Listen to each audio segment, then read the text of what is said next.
Prior to buying my house at 24, I saw owning a house as a sign of success and stability.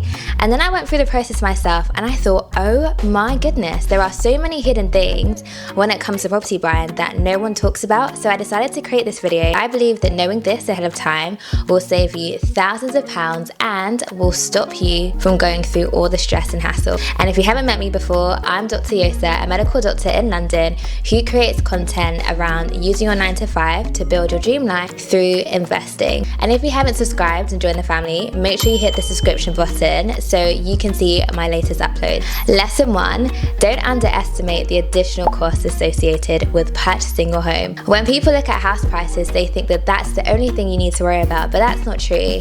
If anything, the house price is only the beginning of how much money you're going to spend.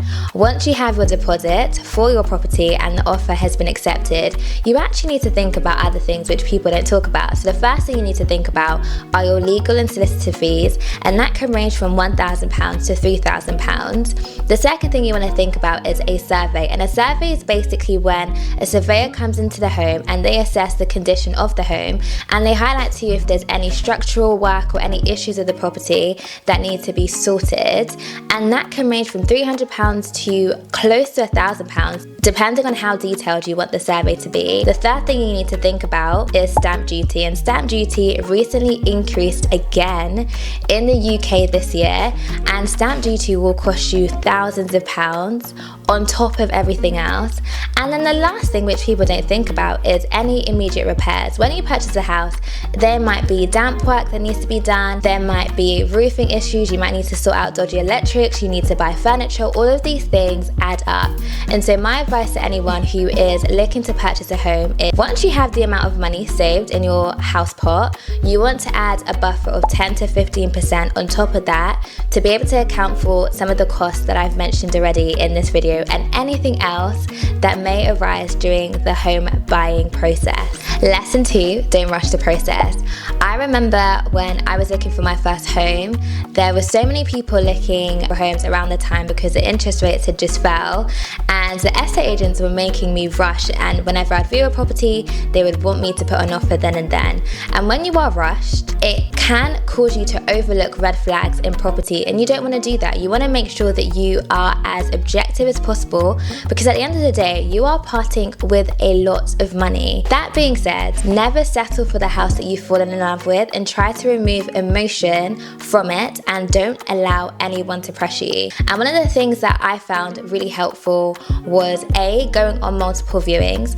By going on multiple viewings and not stopping at the first house or the second house, it gave me a lot more options, it helped me ask the right questions, and it allowed me to really truly understand what things I valued in the home that I was looking for. The second thing is, don't be afraid to compare houses. It's not just comparing the price of the house, you want to compare the condition of the house, you want to compare the resale potential of the property. If it's not your forever home, you want to see which property is actually going to give you a lot more money in 10 years time or in 5 years time, because at the end of the day, it is a form of investment. And always try and negotiate. You never know until you ask, but nowadays most sellers expect you to negotiate the asking price, and there's nothing wrong with asking. If anything, you actually benefit from this, because by saving a cheeky 5,000 here or a cheeky 10,000 here, it can save you a lot of money on your mortgage repayments when you purchase a property.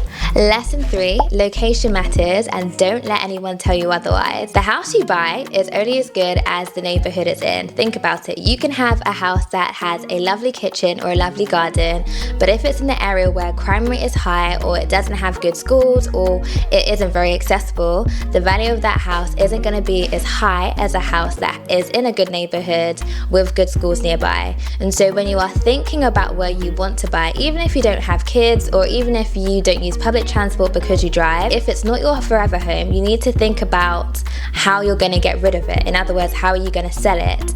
And the people who you sell it to may be a family, or they may be a professional who doesn't have a car yet, and so all of the non-house related aesthetic stuff play a role. The data shows that houses near good schools tend to be more expensive than houses that don't have good schools nearby. The second thing you want to think about, what's the crime rate? Is it a place that's safe, or is it a place that people are cautious of? Because if it's the latter, then it might be difficult to find someone to buy the home when you want to get rid of it. And also noise. Is it a place that's near an airport, or is it somewhere that's nice and quiet and peaceful and doesn't have much construction going on? So again, adding to the well-being of the people who live there. Once you've got the location locked in, lesson 4 becomes super important, and that is make sure you understand your mortgage terms fully. If you don't understand anything about your mortgage, it's really important that you speak to your mortgage broker, and make sure you find a mortgage broker which you can trust and actually have those open and honest conversations with, because a mortgage is a hefty agreement that you will be in for a number of years. And there are a few key things that you need to make sure you understand about your mortgage. So the first thing you need to understand is, does it have a fixed interest rate or a variable interest rate? A fixed interest rate means that the interest rate stays the same for the duration of the mortgage, whereas a variable interest rate means it fluctuates. So if the interest rate tends to go down, then your mortgage repayments will go down. But if the interest rates rise, then your mortgage payments on a monthly basis will rise. And so it's a little bit more risky. So if you are someone who doesn't mind a little bit of risk, then the latter might be appealing to you. The second thing you want to make sure you understand is, what are the early repayment charges like?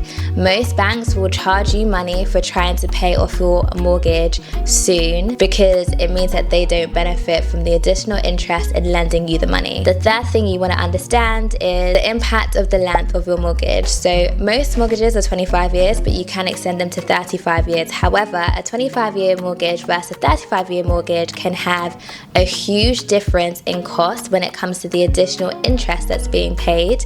And there isn't a right or wrong answer. It purely depends on your financial situation and what your goals are. And the last thing that's really important to understand is, are you able to overpay your mortgage? Let's say your mortgage cost was £600 a month. Are you allowed to pay £650? And if you are allowed, what does that look like? What are the implications? These are the kind of things you need to make sure you really understand to be able to assess which mortgage product is better for you and your financial situation. And again, this is where having a great mortgage broker plays a role. And lesson 5, you want to make sure that your finances are all in order before you start the house buying process. Reason being, if your finances aren't in order and something comes up, it can take a while to get that thing sorted, and in the process you can lose the dream home that you spent months and weeks looking for.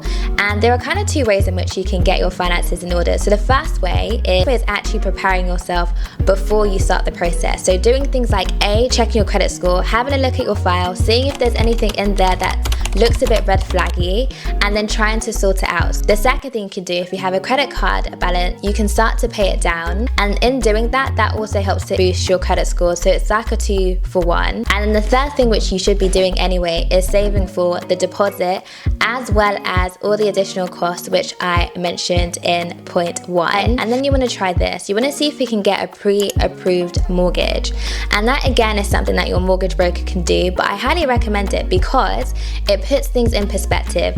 It allows you to see what mortgage you are likely to get approved, and therefore you know what house budget is in your range.